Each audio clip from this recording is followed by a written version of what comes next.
Alright. In front of you, you will see two different Post-it notes. There is a green Post-it note and a red Post-it note. In a moment, I am going to list a few statements that you may agree with or disagree with. If you agree with the statement, you are going to hold up the green Post-it note. If you disagree with the statement, you are going to hold up the red Post-it note. Let's begin. I think middle schoolers are easy to talk to. If given the choice between spending my day with an elementary school child, a middle-aged child, and a high school-aged child, I would choose the middle school-aged child every time. I thought you were saying that. All right. I think most middle schoolers are annoying. I think most middle schoolers are awkward. I think most middle schoolers are kind, thoughtful, and intelligent. All right, you can put your Post-it notes down. Fellow Toastmasters, you have answered these questions as I predicted.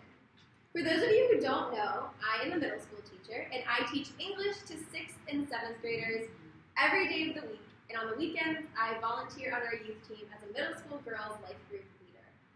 When I tell people that, I hear two different responses typically. Middle school, that sounds awful, they are the worst.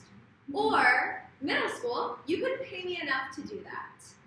While there are days where I agree with you that yes, middle schoolers are the worst, there are many reasons why I would disagree with those people when they say that. Today, fellow Toastmasters, I am going to talk about why middle schoolers are actually the best age group to work with. My first reason, middle schoolers are fun.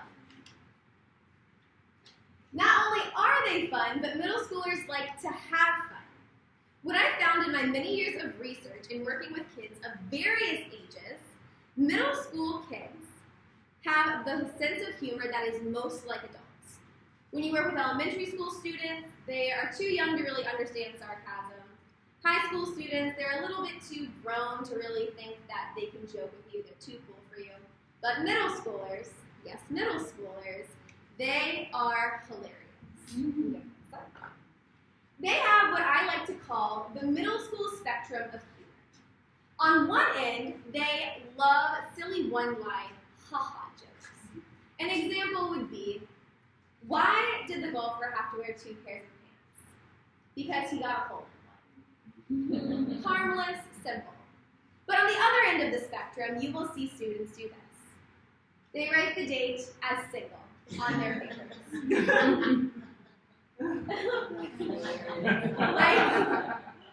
I get this quite frequently, and quite frankly, I still think it's hilarious. Not only are they fun in their humor, but they do the absolute most adorable things. Please direct your attention to this video.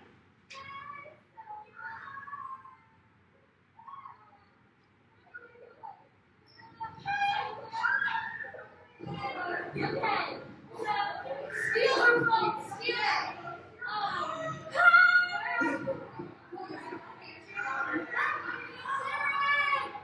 Here comes my favorite part.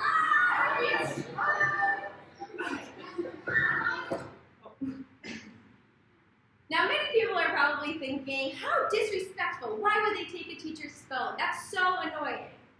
Just to preface this a little bit, I've known these kids for 2 years, and they told me after they took this video that they want me to remember them forever by this video. Should they have done it? Probably not. But this is what I call edging the line. They like to push all the way to the edge. And when they go over the edge, they do kind things like this. This is a letter I received on Halloween from some of my 7th grade students. They were driving me bonkers one day. So the next day I got this note that reads, "We know we can be challenging at times, but we want you to know that we love you, your 7th grade class." And I highlighted a few of my favorite little responses. This leads me to my next point, which is middle schoolers are impressionable. Let's start with a task that many people probably remember from public school, if you were in public school. Amazing. That's a memory that most teachers That's a strategy that most teachers use to get a classroom's attention.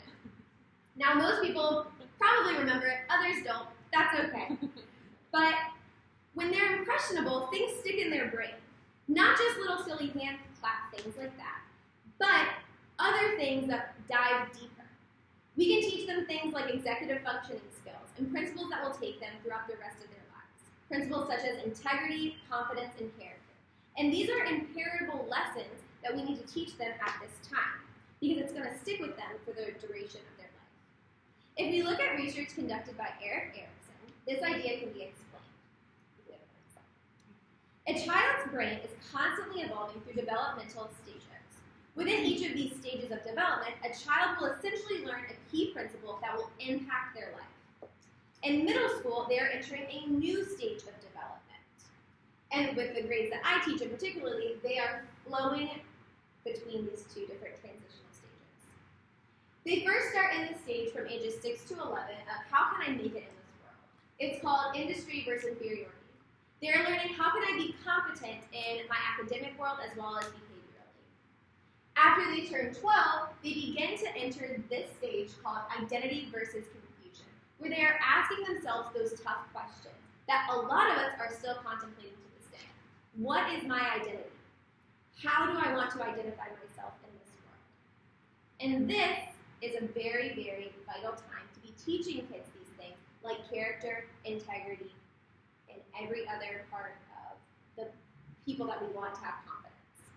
And this leads to my final point, is as adults, you can be a difference in a middle schooler's life.